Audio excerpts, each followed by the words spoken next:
it's a one-stop shopping, for me, the holy grail with a lot of topics, and a great starting point for anybody.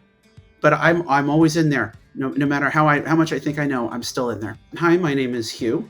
I am currently a senior infrastructure engineer. I live and work in Brooklyn, New York.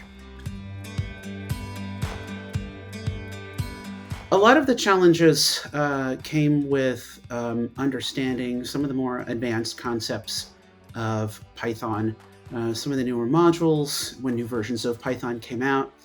It wasn't always easy to wrap my head around some of the newer concepts. I read a lot of the documentation that came with these changes, but applying them to real-world examples was often challenging.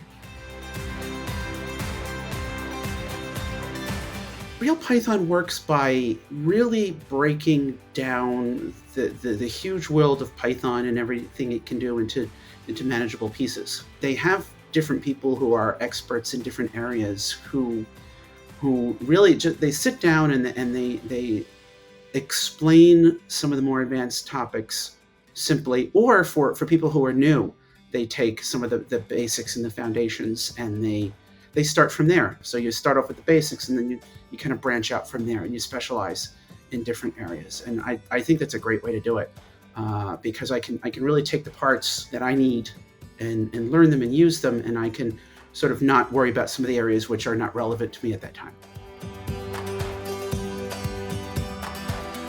I had done some async in JavaScript and Node, and I kind of got some of it there, but there's different ways of doing either multi-threading or multi-processing and multi-programming. These are all terms that people get confused and they overlap what they mean. And there's a couple of articles that I read, I don't remember which ones exactly, that went over the differences in these terms and gave example code in Python on how it works and the differences in performance and how it looks in your code. And that was a huge revelation for me. It really just clarified some of my confusion and filled in some gaps in my knowledge.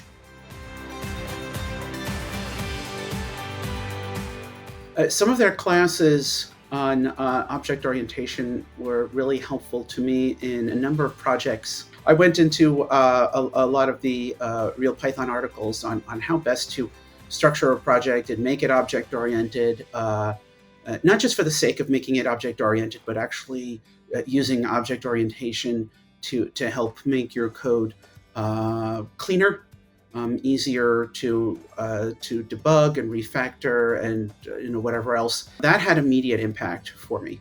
Yeah, the materials, I mean, they're the highest quality. There's explanations, there's code examples. What I like is that the authors of the content are always interested in improving the quality. They don't just write the article and leave it there. A lot of feedback comes from the users, and they'll make corrections or additions or clarifications to it. So they're constantly refactoring their content to keep it at the highest quality. I have enjoyed the help I've received. I've enjoyed the help I've given. And in fact, in providing help to others, it actually made me look at my own knowledge and make sure it was right.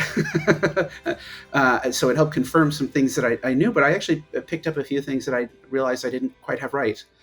So that was great.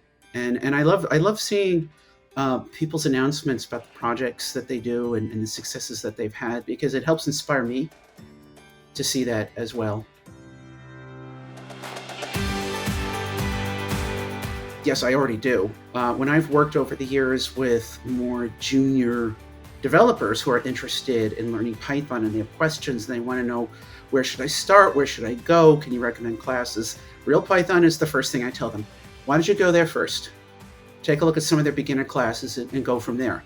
The quality of it and how they break things into bite-sized pieces, and they make it very easy to climb that learning curve. So I will always tell people to go there first when they're learning.